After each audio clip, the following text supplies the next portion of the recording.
क्या अदालतों में जिस न्याय को पाने के लिए व्यक्ति जा रहा है, क्या वो फैसले हो रहे हैं क्या या एक्चुअल न्याय हो रहा है? वास्तव में क्या किसी आदमी को रिलीफ मिलना चाहिए?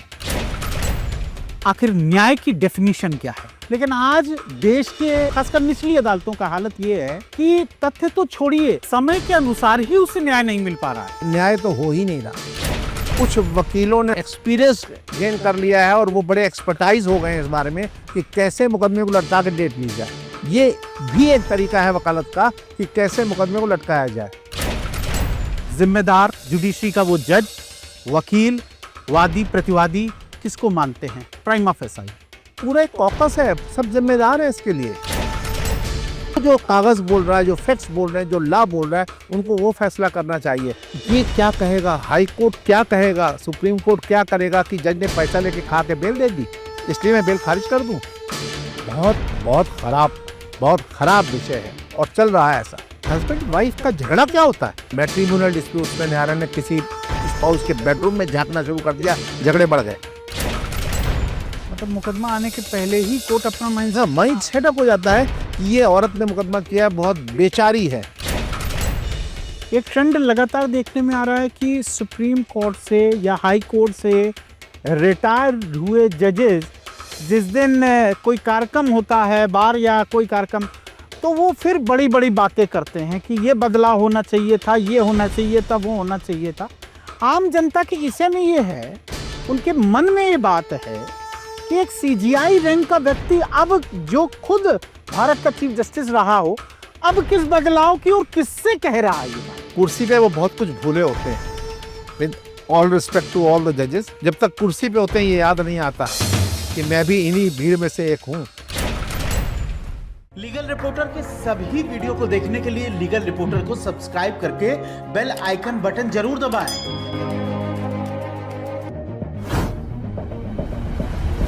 नमस्कार, मेरा नाम है विप्लव अवस्थी। आप देखना शुरू कर चुके हैं लीगल रिपोर्टर। लगातार आप लीगल रिपोर्टर को देख रहे हैं, हजारों की संख्या में आपके कॉल्स आ रहे हैं और आपकी कानूनी समस्याओं का लीगल रिपोर्टर के माध्यम से समाधान हो रहा है। बहुत बार राय मिल रही है, बहुत बार आपको कोर्ट अदालतों के माध्यम से भी राहत मिल रही है। लेकिन इसी बीच आप जान रहे हैं कि हमने अलग अलग कानूनों के विषय में सुप्रीम कोर्ट के करीब 350 से ज़्यादा एडवोकेट्स के साथ उनका इंटरव्यू दिखाया। आपने देखा, बहुत पसंद किया। लेकिन आज हमारा इंटरव्यू अलग तरह का होगा, क्योंकि जिस शख्सियत के साथ आज हम बात करने जा रहे हैं, उनका अनुभव, वकालत का अनुभव 46 साल से ज़्यादा का अनुभव है और ट्रायल कोर्ट को, हाई कोर्ट को, सुप्रीम कोर्ट को बहुत नज़दीक से उन्होंने देखा। तमाम बड़े हाई प्रोफाइल केसेस किए। अब उनका मैं सीधे तौर पर इंट्रोडक्शन देने जा रहा हूँ। आप योगेश भसीन साहब हैं। योगेश भसीन साहब के आपने पहले भी वीडियो देखे, लगातार लीगल रिपोर्टर पे वो अपनी बात लगातार रख रहे हैं, अलग अलग कानून के विषयों पे रखा और उनके सबसे ज़्यादा वायरल वीडियोस में हैं। अगर आप चाहेंगे तो इसी वीडियो के ऊपर हम योगेश सर के जो हमारे पहले इंटरव्यू हुए थे उस पर हम बात, आपको वीडियो का लिंक दे देंगे, आप देख सकते हैं। सर बहुत बहुत धन्यवाद सर, आज आप हमारे साथ दोबारा से जुड़े। सर 46 साल का एक बड़ा आपका अनुभव है।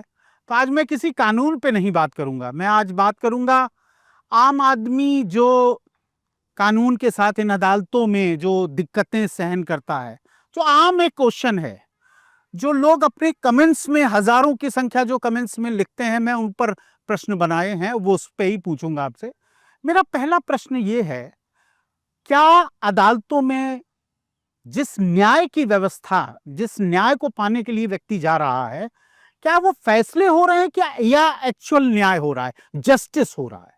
सर, मैं 46 साल से इस प्रोफेशन में हूँ जी, और इनिशियल जो साल थे मेरे प्रैक्टिस के 79 से लेकर के और 95 तक, तब तक मुझे ये एहसास था कि न्याय होता है।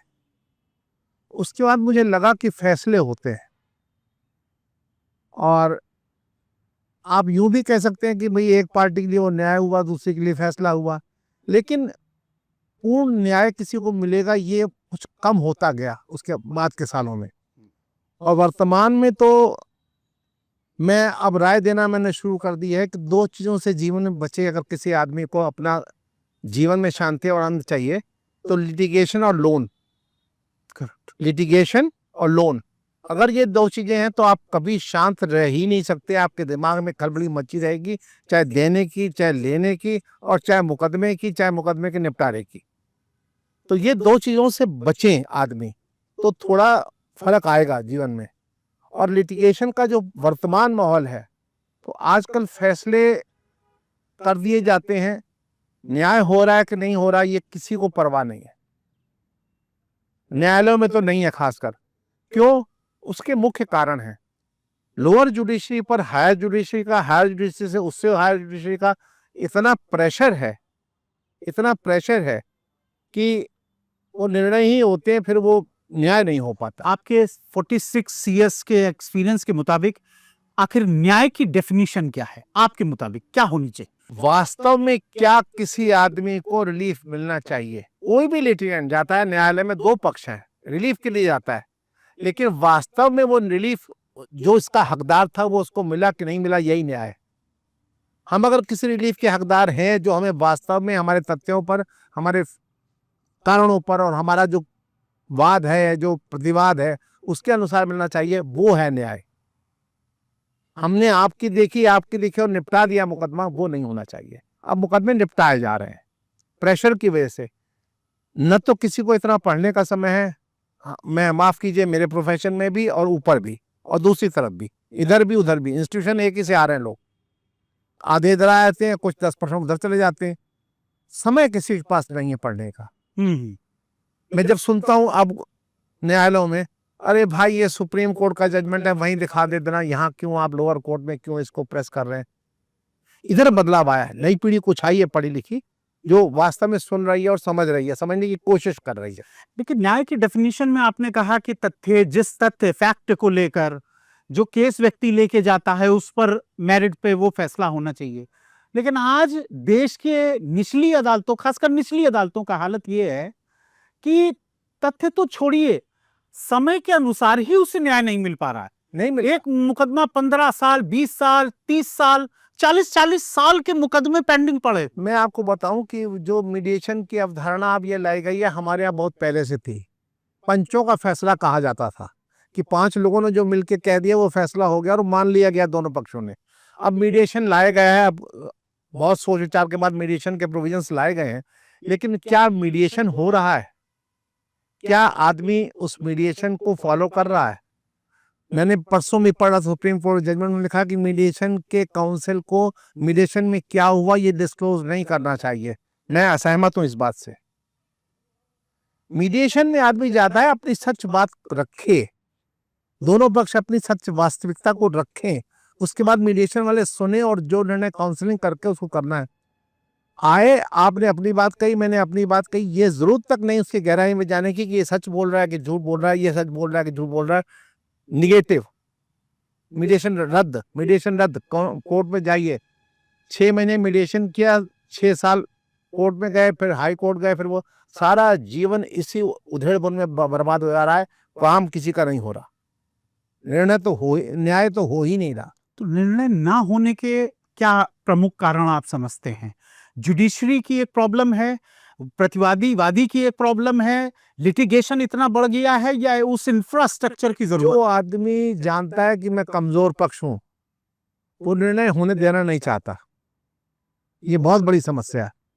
और उसमें जो व्यवस्था के लोग हैं, उस साइड के लोग हैं, जजेस साइड के लोग हैं, वो उलझ जाते हैं। डेट न दें तो परेशानी, डेट दें तो परेशानी। है क्या कि एक पक्ष सच्चा है, एक पक्ष झूठा है, एक पक्ष गलती करके आया है, उसको पता है मैं गलती किया हूं, लेकिन मैं येन केन प्रकार जीतना चाहता हूं, तो वो करता क्या है? वो मालूम है कि जीत नहीं पाऊंगा, तो निर्णय को लटकाता है, और वो लटकाने के चक्कर में सारी व्यवस्था को छिन्न भिन्न कर देता है। अगर न करे तो हाई कोर्ट, हाई कोर्ट तो सुप्रीम कोर्ट, तो वो दौड़ाना चाहता है दूसरे आदमी को जिसको न्याय चाहिए। ये परेशानी हमारे सामने बहुत ज्यादा है इस समय। और कुछ वकीलों ने, हमारे प्रोफेशन के लोगों ने इसमें मतलब एक्सपीरियंस गेन कर लिया है, और वो बड़े एक्सपर्टाइज हो गए हैं इस बारे में कि कैसे मुकदमे को लटका के डेट ली जाए। ये भी एक तरीका है वकालत का कि कैसे मुकदमे को लटकाया जाए। दीवानी साइड में, फौजदारी साइड में, आपको कचहरी में और बाकी जगहों में भी ऐसे बहुत से वकील मिल जाएंगे। अरे भाई आपको निर्णय नहीं चाहिए, चलिए मैं मुकदमे को 5 साल अटका दूंगा, 10 साल अटका दूंगा। इस बात की फीस ली जाती है। दुर्भाग्य ये है हमारा। Correct correct. ये दुर्भाग्य है हमारा। इस समय हम जिस लोकेशन पे बैठे हैं वो हरतायन नर्सरी है, जो कानपुर उन्नाव रोड पे स्थित है। और ये शानदार व्यू इसीलिए हमने चुना कि कम से कम हम सर से जब बात करें तो हमारे पीछे हरियाली आए और तमाम बातें हैं। इसलिए मुझे लगा कि आप दर्शकों को बताना चाहिए, जो भी कानपुर उन्नाव रोड पे रह रहे हैं वो हरतायन नर्सरी एक बार जरूर देखने आए। कई जिलों में मशहूर है। जो आपने बात कही, निश्चित रूप से जिम्मेदार जुडिशरी जज, जुडिशरी का वो जज, वकील, वादी प्रतिवादी किसको मानते हैं? प्राइमा फेसाई पूरा एक कॉकस है, सब जिम्मेदार है इसके लिए। 138 के मुकदमे, चेक बाउंसिंग के मुकदमे, मैं गया था दुबई, मैं गया था मॉरिशस, मैंने ऑस्ट्रेलिया में देखा ये चेक बाउंसिंग के मुकदमे 4 महीने 2 महीने, और वहाँ दुबई में तो 2 दिन में 3 दिन निपटते हैं। पहले रुपए जमा कराओ, बाद में बताना कि तुम्हारा डिफेंस क्या है। हमारे यहाँ समनिंग में आपने बात दाखिल कर दिया और समनिंग में 6-6 महीने, 8-8 महीने, 1-1 साल लग रहा है। क्यों भाई? आपने एक चार्ट देखा है कि ये डेट का चेक है, ये डिसऑनर नोटिस टाइम में दिया गया, डिसऑनर हुआ, ये विधिक लायबिलिटी है, कोर्ट में बताया भाई थी कि नहीं थी। आप सम्मन करिए। समनिंग के ऑर्डर्स में अगर टाइम लग रहा है तो शेमफुल। मुकदमे 138 के एनआई एक्ट में टाइम दिया गया कि 6 महीने मुकदमा निपट जाना चाहिए, 6 साल में नहीं निपटता। अगर 6 महीने का जैसा लिखा है एक्ट में, अगर 6 महीने में मुकदमा लोअर कोर्ट में निपट जाए तो हम साल में, 1.5 साल में हाई कोर्ट, सुप्रीम कोर्ट तक होकर वापस आ जाएंगे। करेक्ट। लेकिन नहीं हो रहा। हमसे 25 करोड़ रुपया ले लिया और आपने चेक ऑनर हमें दे दिया, डिसऑनर हो गया, अब हम 25 साल मुकदमा लड़े तो आपसे रुपया वसूले। ये बहुत बहुत खराब प्रक्रिया है। कुछ कोर्टें हैं जी, रिटायर्ड जजेस हैं, मैं जिनका नाम लेना चाहूंगा, कुछ हमारे कोर्ट में कानपुर में भी हैं, दे आर वेरी गुड, इतना बढ़िया काम कर रहे हैं। सविता जी हैं, कुछ रिटायर्ड जजेस हैं जो स्पोर्ट्स में आए, बहुत अच्छे ढंग से काम कर रहे हैं, अच्छे ढंग से फाइलें मेंटेन कर रहे हैं और अच्छे ढंग से न्याय दे रहे हैं। वास्तव में जो होना चाहिए वही कर रहे हैं। मैं उनको, मुझे अगर न करूं उनका तारीफ तो मुझे लगेगा गलत किया मैंने। ऐसे कुछ लोग हैं और लोगों को उनसे सीखना चाहिए। नई जनरेशन को जुडिशरी में उनसे सीखना चाहिए, उनके पास बैठ के सीखना चाहिए। आजकल मुश्किल ये है कि हम अपने बड़ों से कुछ सीखना नहीं चाहते। तो ये मुश्किल ऑफिसर्स के लिए भी है, जूनियर वकीलों के लिए भी है, पूरे उसमें जुडिशियल उसमें सिस्टम में ये आ गई है कि हमें सीखना नहीं है किसी से। हमें मिला मिलाया, घुला घुलाया मिल जाए, हम पी लें, बस दैट्स ऑल, और पैसा कमा लें। वकालत एक तपस्या है जिसमें आपको 8 साल 10 साल शुरू में तपना पड़ता है, पढ़ना पड़ता है, पढ़ने के बाद आपको उसके अंदर घुसना पड़ता है, और आप नहीं घुसेंगे तो फिर आप सुपरफिशियल आपकी नॉलेज है तो आप रह जाएंगे वहीं पर। भसीन सर, आप जैसे विद्वान वकील, हमने सुप्रीम कोर्ट के बहुत वकीलों के साथ अलग अलग फैसलों पर इंटरव्यू किए, लोगों ने बड़ा अप्रिशिएट भी किया, लेकिन हजारों की संख्या में कमेंट्स आए और कमेंट्स लगातार ये आ रहे हैं कि साहब आप बातें तो सुप्रीम कोर्ट के जजमेंट की करते हैं, लेकिन निचली अदालतों में, और खासकर उत्तर प्रदेश की मैं बात कर रहा हूं, जहां निचली अदालतों में उन जजमेंट्स की कोई एप्लीकेबिलिटी नहीं है, ऐसा लोग कमेंट करते हैं। ऐसा आप क्या मानते हैं, कितना सच ऐसा है? नहीं है। 2 केस मेरे सामने अभी हाल ही में आए जहां पर पुलिस रिमांड लेने आई थी, तो मैंने उस पर बहस की कि आप रिमांड नहीं दिया इन केसों में, तो वो मजिस्ट्रेट से बहुत अच्छा जजमेंट सुप्रीम कोर्ट के फैसले पर, एक बहुत रिसेंटली जजमेंट आया, मैं साइटेशन भूल रहा हूँ उसका, मिहिर शाह वाला जजमेंट, मिहिर शाह वाला जी, जी। जजमेंट, बहुत अच्छा जजमेंट सुप्रीम कोर्ट ने लिखा है, हेड्स ऑफ टू देम, बहुत बढ़िया। और फर्स्ट टाइम ऐसा जजमेंट आया है जिससे हमें राहत मिल सकती है। लेकिन उस जजमेंट को उस परिप्रेक्ष्य में, उस स्पिरिट में आप न्यायालय के सामने रखें तो सही, बताएं तो सही। 72 पन्ने का जजमेंट, 60 पन्ने का जजमेंट, 30 पेज का जजमेंट, क्या जज ऐसे ही पढ़ के समझ लेगा? आप पढ़ेंगे नहीं, समझाएंगे नहीं, बताएंगे नहीं तो कैसे करेगा? न्यायालय को बताया, 10 मिनट नहीं लगे। इतना प्रेशर के बावजूद और कुछ अधिवक्ताओं ने जोश में इंटरव्यू दे दिया कि साहब वो तो रिमांड हो गया, आदमी जेल चला गया, शाम को रिमांड रिफ्यूज हुआ। ये तरीके ठीक नहीं। पढ़ के आप पूरी तैयारी से जाएं। मैं अपने जूनियर्स को भी कहता हूं, अगर फाइल नहीं पड़ी है, जो फाइल कोर्ट में लगी है, तो आप कोर्ट मत जाइए, ना खुद एम्बेरसमेंट झेलिए, ना मुझे हिलाइए, पढ़ के जाइए। पढ़ना बहुत जरूरी है, और जो पढ़ेगा नहीं वो वकील नहीं बन सकता। Correct, correct. मसीन सर, मुझे ये बताइए, मीडिया ट्रायल को लेके एक बड़ी विवाद है। हमेशा गाहे बाजा है, ये सामने आता रहता है कि साहब मीडिया ने चूंकि एक प्रेशर माउंट कर दिया था, इसलिए जो कोर्ट है वो थोड़ा सा ट्विस्ट हो गया। आप इस मीडिया ट्रायल को किस तरह देखते हैं? मैं बहुत नेगेटिव मानता हूँ मीडिया ट्रायल को, और मीडिया ट्रायल होना नहीं चाहिए। मीडिया ट्रायल में आपके मीडिया वालों की भी जिम्मेदारी है और कोर्ट की बहुत बड़ी जिम्मेदारी है कि they should not come under the pressure of media. उनको जो कागज बोल रहा है, जो फैक्ट्स बोल रहे हैं, जो लॉ बोल रहा है, उनको वो फैसला करना चाहिए। ये क्या कहेगा हाई कोर्ट, क्या कहेगा सुप्रीम कोर्ट, क्या करेगा कि जज ने पैसा लेके खा के बेल दे दी इसलिए मैं बेल खारिज कर दूं? बहुत बहुत खराब विषय है और चल रहा है ऐसा। आप कुछ भी लिखा दें, कुछ भी करके कह दें, मान लीजिए आपकी बात स्वीकार्य नहीं है और आपकी बातों में कोई जान नहीं है, कोई कानूनी विषय आप पर नहीं है, तो मैं कहूंगा इसमें कोई भी निर्णय का इनके विरुद्ध निर्णय जाता है, इन्होंने कुछ भी किया नहीं है और इसमें ये फैक्ट्स इनके खिलाफ जा रहे हैं, ये लॉ इनके खिलाफ है।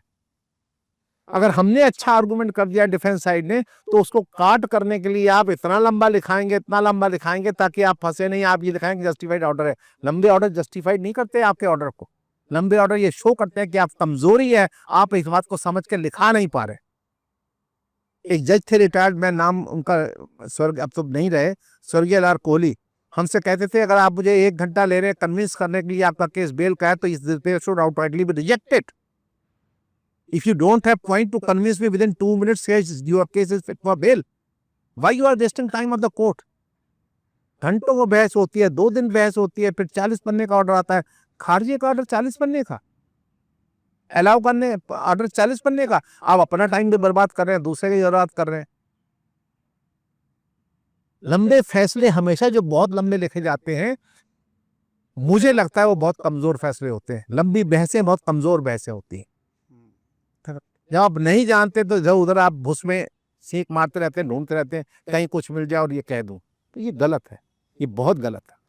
वसीम सर, आपके इससे पहले जब हमने 498 के मिसयूज को लेकर आपसे साथ वीडियो किया, तब आपने इस बात का खुलासा किया था कि केवल 20 साल पहले तक जहां उत्तर प्रदेश के जिलों में 1-1, 2-2 परिवार न्यायालय हुआ करते थे, उनकी संख्या अब 6, 7, 8 तक पहुंच गई है बढ़ गए और लाखों की संख्या में लिटिगेंट आ रहे हैं। उसका कारण बता रहा हूँ जी। मैंने आपको बताया कि पंच का फैसला हुआ करता था, घर में बड़े हुआ करते थे। अब हर आदमी तो बड़ा है, ये मानने को तैयार नहीं कि मेरे माँ बाप मुझसे बड़े हैं, ज्यादा तजुर्बा है, ज्यादा समझ है, ये मानने को तैयार नहीं बच्चे। ये बच्चे मानने को तैयार नहीं कि ये पड़ोस का बड़ा आदमी कुछ कह रहा है तो इसको समझ लूं, हो सकता है सही हो। ईगो, अहंकार और दूसरा नासमझी परिवारों को, और सबसे बड़ी जड़ इसकी ये है कि मुकदमों में जब से न्यायालय ने मैट्रिमोनियल डिस्प्यूट्स में न्यायालय ने किसी स्पाउस के बेडरूम में झांकना शुरू कर दिया, झगड़े बढ़ गए। हस्बैंड वाइफ का झगड़ा क्या होता है?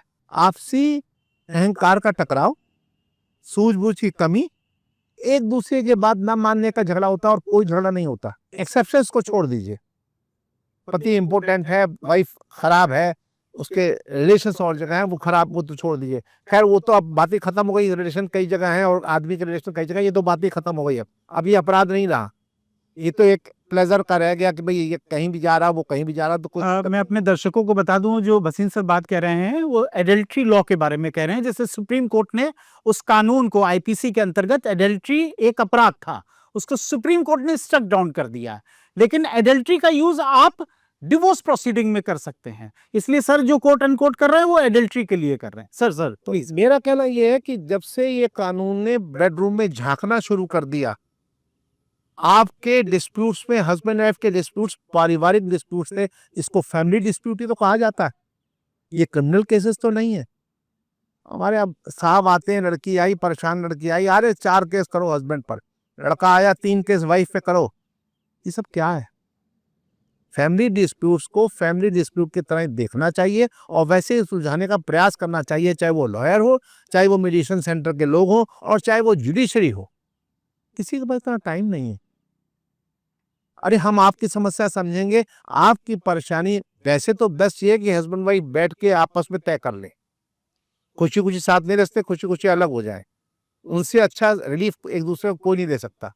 आपको मुझसे तकलीफ है, मैं आपको रिलीफ दे सकता हूँ, मेरे को आपसे तकलीफ है, आप रिलीफ दे सकते हैं, हु इज थर्ड पर्सन? ये समझ नहीं है, ये समझ ही खत्म हो गई है। हम अपने झगड़े दूसरे के पास ले जाते हैं जो खुद ही झगड़ों में बैठा हुआ है। न्यायालय क्या है? न्यायालय के पास इतना टाइम है कि आपके पर्सनल झगड़ों को निपटाए वो। लेकिन समस्या ये है कि अगर झगड़ा होता है तो फिर निपटारा कैसे? आपके पास निपटारा ऐसा है कि मीडिएशन सेंटर इतने स्ट्रांग हो, आपके पास कोर्ट्स को अपॉइंट करना चाहिए, सीनियर एडवोकेट्स को, समाज के प्रतिष्ठित लोगों को 5-5 लोगों का ग्रुप बनाना चाहिए। कचहरी में 10 मीडिएशन सेंटर हैं आपके पास, मान लीजिए कोर्ट ने, आउटसाइड द कोर्ट आप ऐसी व्यवस्था पैदा करिए, ऐसी जनता करिए कि 5 सेंटर हैं, शाम को 3 बजे के बाद आप सेंटर्स में भेजिए उन कपल्स को, 1 घंटा ट्रेनिंग हो, काउंसलिंग हो। 20 केसेस ऐसे आए जो मैंने सुलह करा के भेज दिया, आज भी जीवन काट रहे हैं। मैट्रिमोनियल डिस्प्यूट्स के का कोर्ट में कोई हल नहीं हो सकता, ये मैं मानता हूँ। 4,000 खर्चा, 3,000 खर्चा, 5,000 खर्चा भिखारी की तरह आपको मिल जाएगा, और वो आप नहीं हकदार है तो भी आपको हस्बैंड से दिला दिया जाएगा, हकदार है तो भी दिला दिया जाएगा। ये दुर्भाग्यपूर्ण है। ये कोई मानने को तैयार नहीं कि कोई लड़की हकदार खर्चे की नहीं है। हर केस में खर्चा मानना जरूरी है। क्यों प्रोविजन 125 में सब बनाए गए थे भाई? मैं मेंटेनेंस लॉ के लिए मैं आपको कानून बता दे रहा हूँ।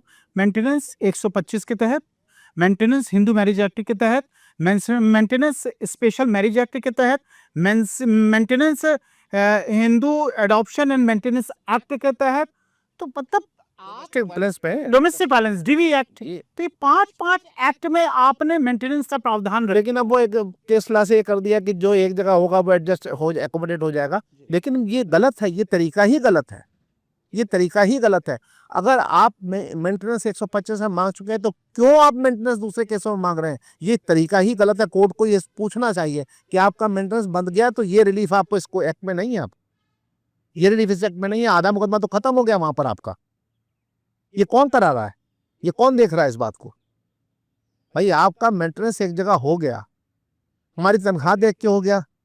अरे वो रजनीश वर्सेस नेहा की बात कर रहे हैं। हाँ, नेहा रजनीश के, हाँ। वो जजमेंट साइड करने के बाद अगर झूठे एफिडेविट दिए तो आप कार्रवाई करिए, लेकिन अगर सच दिए हैं तो उसके हिसाब से आपने मेंटेनेंस बांध दिया, एक में बांध दिया, तो फिर बाकी मेंटेनेंस की एप्लीकेशन क्यों डिसाइड हो रही है?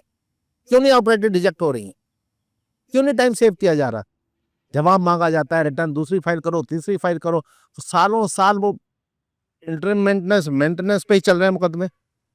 जबकि कानून में 6 मंथ का पीरियड है कि 6 मंथ के अंदर ऑर्डर आ जाना चाहिए। कौन ऑर्डर कर रहा है? किसके पास समय है?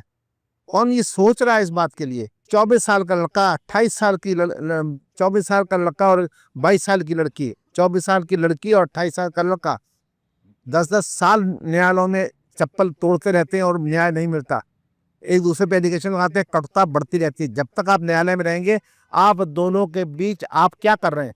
कटुता बढ़ा रहे हैं, कटुता कम नहीं कर रहे। अगर आपने मेरी 2 साल बर्बाद कर दिए तो मेरी कटुता आपसे 10 गुनी बढ़ जाएगी, और 2 महीने में निपट जाएगा, तो मैं अपने घर सुखी, आपने घर सुखी।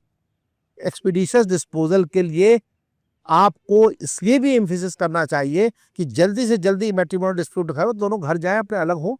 आप कटुता बढ़ा रहे हैं, एनिमिटी बढ़ा रहे हैं, तो वो सोचता है कि 2 साल से निपटा नहीं, चलो एक मुकदमा इसके ऊपर और करें, चलो एक केस के ऊपर और करें। ये क्या है? ये न्याय व्यवस्था है? क्या आप इस व्यवस्था में जी रहे हैं? आपका विश्वास क्या इस व्यवस्था में होना चाहिए? और हम सब इसके लिए जिम्मेदार हैं। मैं अपने पेशे के लोगों को और जुडिशियल सिस्टम को भी इसका दोषी मानता हूँ। आप बड़े बड़े भाषण, बड़े बड़े सेमिनार्स में ये होता है साहब, एक्सपीडिशियस डिस्पोजल। क्या मानवतावादी रुख, ह्यूमन टच जो होता था न्याय में पहले, वो खत्म हो चुका है। मशीनी न्याय हो गया। कौन सोच रहा है किसी आदमी के बारे में कि कितने दूर से ये चप्पल तोड़ के सुप्रीम कोर्ट तक पहुंचा है? इसकी रिट पिटिशन विद इन 10 दिन डिसाइड हो जानी चाहिए। और ये बहाना कहा था, भैया हमारे पास तो बहुत वर्क है, हम क्या करें, हमारे पास जुडिशरी कम है। आप गवर्नमेंट को लिखिए, जजेस ज्यादा अपॉइंट कराइए। क्यों one man should wait for the end justice up to 10 years, 15 years, 20 years? उस 20 साल में आपने कितनी कटुता, कितना मानसिक असंतोष, कितना टेंशन, कितना खराबी उसके अंदर भर दी, उसके नेचर में, स्वभाव में भर दी। You made him from a good man to a bad man. आप लिटिगेशन में तो आपका स्वभाव खराब हो जाएगा। ये क्या है? ये कोई नहीं सोच रहा। मेरे पास 100 फाइलें, तेरे पास 200 फाइलें, कंपटीशन इस बात का चल रहा है। आओ चलो 4 मुकदमे इसके और करवा दें, आओ ये पिटीशन PIL फाइल कर दें। शौक चढ़ा है आजकल लोग PIL का। अरे PIL जस्टिफाइड हो तो आप फाइल करिए ना। सुप्रीम कोर्ट के मैक्सिमम टाइम पीआईएल में बर्बाद हो रहा है। जहाँ निर्णय होना चाहिए वो इशू पे निर्णय होना चाहिए, रोजमर्रा की जो परेशानियां एक कॉमन मैन की, उस पर निर्णय आने चाहिए। ये नहीं हो रहा, हो नहीं पा रहा। यू नीड आमूलचूल परिवर्तन in the whole system. Expeditious disposal की जिम्मेदारी माननीय उच्चतम न्यायालय शुरू हो, एक मॉनिटरिंग हो। हाई कोर्ट में ये अपील क्यों नहीं डिसाइड हुई? आज बेल सुनी गई, 6 महीने बाद ऑर्डर क्यों हुआ? लोअर कोर्ट से आप एक्सपेक्ट करते हैं कि आज सुने ऑर्डर आज ऑर्डर कर दें, आज बहस सुन के आज ऑर्डर कर दें। ये खुद क्यों नहीं अपनाते? मतलब सुप्रीम कोर्ट को तो कहना पड़ा कि आप विद इन टाइम, अगर हाई कोर्ट में कहना पड़ा तो आप कहना पड़ा ना सन 2025 में।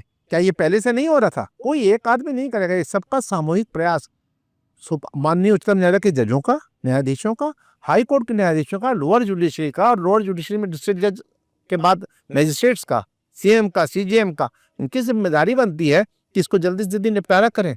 मैट्रिमोनियल डिस्प्यूट को लेके एक बात लगातार कह रहे हैं, जो कमेंट्स भी लगातार आ रहे हैं, क्या आप इस बात को मानते हैं कि इस देश में केवल महिलाओं के प्रोटेक्शन के लिए पूरा लॉ दे दिया गया है? पुरुष के पास तो कोई प्रोटेक्शन रही ही नहीं। है ही नहीं, है ही नहीं। आपने लॉ ऐसे बना दिए हैं अपनी नेतागिरी चमकाने के चक्कर में, या अपना एक झंडे बरदार बनने के। औरतों को न्याय मिलना चाहिए, मैं इसके फेवर में हूँ, मैं खिलाफ नहीं हूँ। जो वाकई में विक्टिम हैं उन सबको जस्ट न्याय मिलना चाहिए। लेकिन जो विक्टिम बनी हुई हैं, जो सिर्फ हैरेसमेंट कर रही हैं आदमियों का, क्या आदमी की तरफ से उसके खिलाफ मुकदमा नहीं होना चाहिए? मैट्रिमोनियल डिस्प्यूट्स जेंडर न्यूट्रल होना चाहिए। अगर कोई भी स्पाउस एक दूसरे को परेशान करना, दोनों को इक्वल राइट होना चाहिए मुकदमा कराने के। ये होना चाहिए। आदमी की कोई सुनवाई नहीं, अरे भाई आदमी तो ऐसे ही करते, ये इस तरह के कमेंट्स कोर्ट से आते हैं। मतलब मुकदमा आने के पहले ही कोर्ट अपना माइंड सेटअप हो जाता है कि ये औरत ने मुकदमा किया, बहुत बेचारी है। वो बेचारी शब्द जो है वो औरत को वहां तक, और उसमें हवा देते हैं हमारे प्रोफेशन के लोग, कोर्ट, सब हवा दे रहे हैं, तुम बेचारी हो, अबला हो तुम। मानता हूं ऐसे भी होंगे, उनको न्याय मिलना चाहिए। लेकिन आजकल जो केसेस हैं उसमें मैक्सिमम केसेस में ये हो रहा है कि प्रताड़ना हो रही है आदमियों की, खुदकशी कर ले रहे हैं आदमी, अपनी वाइफ से दुखी होकर, अपने मुकदमों से दुखी होकर के, अपने निर्णयों से दुखी होकर के। 20,000 तनख्वाह है, 15,000 दे दीजिए वाइफ को। क्यों भाई? हमारे माँ बाप नहीं है, हमारा परिवार नहीं है, हमारे खर्चे नहीं है। 50,000 तनख्वाह, 25,000 दे दीजिए बीबी को। क्यों भाई? पढ़ी लिखी है, कमा सकती है। आपने लिखा है सीआरपीसी में 125 में कि अगर कमाने काबिल है तो उसको, she is not entitled for the maintenance. लेकिन कहाँ हो रहा है ऐसा? एमए पास है, एमटेक पास है, हम काम नहीं करेंगे, हमारी मानसिक दशा ऐसी नहीं है कि हम काम कर पाए।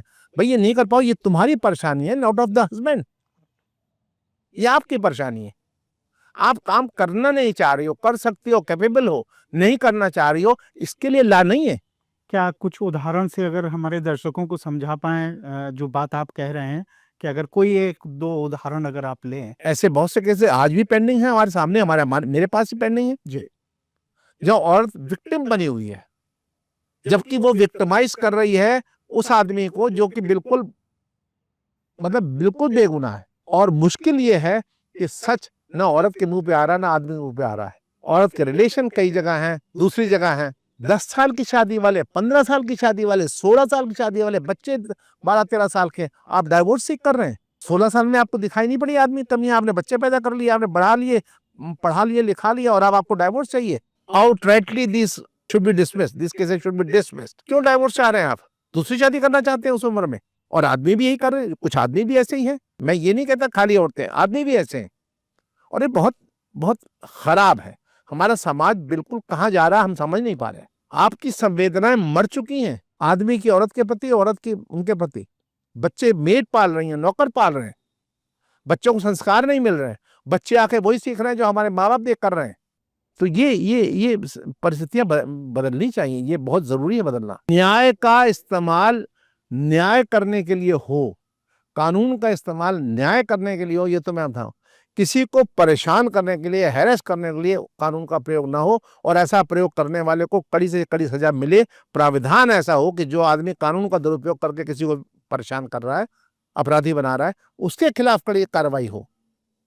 मैं उसी क्वेश्चन पे आ रहा था कि ये झूठे मुकदमों की जो बाढ़ सी आ गई है, आप हर जगह देख रहे हैं, चाहे फैमिली कोर्ट्स हों, क्रिमिनल कोर्ट्स हों, सिविल का मैटर था उसे क्रिमिनल बना दिया, लेन-देन था उसे क्रिमिनल बना दिया। सिविल केसेस पर बहुत से जजमेंट्स आ गए लेकिन फॉलो नहीं हो रहे। हुँ। फॉलो नहीं हो रहा। सिविल केस पे सुप्रीम कोर्ट ने, ऑनरेबल माननीय उच्चतम न्यायालय ने बहुत सारे केसों में कहा है जी। कि सिविल लिटिगेशन, हाई कोर्ट ने भी कहा है, ऑनरेबल उच्च न्यायालय ने भी कहा है कि ऐसे केसों में क्रिमिनल लिटिगेशन नहीं होना चाहिए। लेकिन मान कौन रहा है? समनिंग हो रही है। क्यों हो रही है? क्या कोर्ट को, न्यायालय जो मुकदमा अपने रजिस्टर कर रहा है, जो शपथ पे ऑर्डर कर रहा है, जो कंप्लेंट एक्सेप्ट कर रहा है, कॉग्निजेंस ले रहा है, क्या उनको पता नहीं कि ये गलत हो रहा है? Are they not responsible for all this बाढ़ ऑफ मुकदमा? मुकदमों की बाढ़ सी आ गई है। और आप देख लीजिए प्रैक्टिशनर लॉयर्स कितने हैं उसमें जो ये मुकदमे कर रहे हैं। जिनको ला का एल नहीं पता होगा वो ये मुकदमे कर रहे हैं। अभी हाल फिलहाल ही एक वकील को कोर्ट से सजा भी हुई है एससी/एसटी के झूठे मुकदमे कराने। आपको क्या लगता है कि वो जो जुडिशरी के पास कॉम्पिटेंसी थी, लोअर जुडिशरी के पास, वो एक्चुअली कॉम्पिटेंसी लैक कर रही वो इस तरह नहीं, कॉम्पिटेंसी है, प्रेशर में उसको अप्लाई नहीं करना चाह रहे, उसको यूज नहीं कर रहे। मेरे पास हथियार तो है, मैं यूज नहीं कर रहा उसको। कुछ इक्का दुक्का जैसे रेगिस्तान में हरियाली दिखाई पड़ जाए, ऐसे जजेस हैं जो काम कर रहे हैं, जो कोशिश कर रहे हैं, जिनके निर्णय छपते हैं और वो सही भी है, वो होना भी चाहिए। क्यों क्यों आदमी को इतना हैरेसमेंट किया जाए भाई? एक दिन की जेल। अभी जो निठारी वाले कांड में हुआ है, जी, जी। 19 साल बाद आपने वो एविडेंस नहीं पाई और छोड़ दिया। कौन लौटाएगा उसके 19 साल? अगर वो सही निर्णय है तो, अगर सुप्रीम कोर्ट का निर्णय सही है तो, मैं बहुत बड़ा सवाल लगा रहा हूं, तो उसके 19 साल कौन लौटाएगा? कैसे कंपनसेट करेंगे उसको? उसका पूरा जीवन आपने नष्ट कर दिया, आपने जिंदा मार डाला उसको, कैसे करेंगे उसको? और भारत में इस तरह की कंपनसेशन की कोई व्यवस्था भी नहीं। और ऐसे केसेस हजारों हैं। 10 साल जेल में रह के आया, जब वो 38 साल का था जेल चला गया था, 48 का हो गया या 50 का हो गया तो जेल आया, काम करने काबिल नहीं बचा, नौकरी काबिल नहीं बचा। आपने खाली गलत निर्णय करके किसी आदमी का छोड़ना और फंसाना तो अलग बात है, उसका जीवन खत्म कर दिया आपने, जीने की चाह खत्म कर दी आपने। और इन जिम्मेदारियों से कोई कोर्ट बच नहीं सकती, कोई कोर्ट नहीं बच सकती, प्रोफेशन का कोई आदमी नहीं बच सकता। हम सब जिम्मेदार हैं उसके लिए। अपनी बात को हम प्रेस तो करें। होता क्या है, जब मुकदमे आते हैं तो तथ्यों की बाढ़ सी आ जाती है दोनों तरफ से, झूठे तथ्यों की। जो तथ्य कहीं भी आप पढ़ने के बाद लगेगा, आपको अपने दिमाग में और मन में लगेगा ये झूठे हैं, उसके बाद भी उलझाते रहते हैं एक दूसरे को उन्हीं तथ्यों में। कानून क्या कहता है इसको कोई परवाह नहीं करता। यही हो रहा, बहुत से केसेस में कर रहा हूं और दुखद है जो परिस्थितियां हैं कि किससे कहें, किसकी शिकायत करें, किससे करें। एक ट्रेंड लगातार देखने में आ रहा है, हम लास्ट की तरफ भसीन सर चल रहे हैं। एक ट्रेंड लगातार देखने में आ रहा है कि सुप्रीम कोर्ट से या हाई कोर्ट से रिटायर हुए जजेस जिस दिन कोई कार्यक्रम होता है, बार या कोई कार्यक्रम, तो वो फिर बड़ी-बड़ी बातें करते हैं कि ये बदलाव होना चाहिए था, ये होना चाहिए था, वो होना चाहिए था। आम जनता के विषय में ये है, उनके मन में ये बात है कि एक सीजीआई रैंक का व्यक्ति अब जो खुद भारत का चीफ जस्टिस रहा हो, अब किस बदलाव की और किससे कह रहा है ये बात? कि ये, इस पर क्या आपका ओपिनियन है? हमें लगता है रिटायरमेंट के बाद उनका वो जो असली ह्यूमन नेचर है वो जाग जाता है, तो उनको ये सब बातें याद आ जाती हैं। कुर्सी पे वो बहुत कुछ भूले होते हैं। With all respect to all the जजेस, जब तक कुर्सी पे होते हैं ये याद नहीं आता कि मैं भी इन्हीं भीड़ में से एक हूं। और मैं बार बार कहता हूं कि हर जॉब वाला आदमी, चाहे IAS हो, चाहे ये हो, चाहे मंत्री हो, चाहे संतरी हो, जो पद पर है उसके पीछे भूत लगा हुआ है, उसको भूतपूर्व होना ही होना है। उसको ये दिमाग में यहाँ कहीं बिठा कर रखना चाहिए कि मुझे इसी लाइन में खड़ा होना है जहां पर और लोग हैं, और मेरे साथ होगा तो कैसा होगा। ये निर्णय करते वक्त तो सोचा जाए जब वो कुर्सी पर होता है,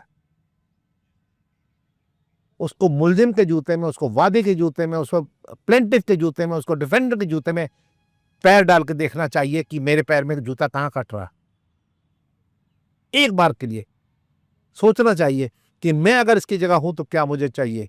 मैं इसकी जगह हूं तो मुझे क्या चाहिए और वास्तव में क्या होना चाहिए। ये 3 बातें सोच रहे तो कभी कोई दुखी ना हो, कोई निर्णय गलत हो ही ना। बड़े वकील कोई आ गए, बहुत अच्छी बहस कर ली तो उनको पक्ष में स्टे भी हो गया, एडमिशन भी हो गया, निर्णय भी हो गया, कोई छोटा वकील खड़ा हो तो नहीं हुआ।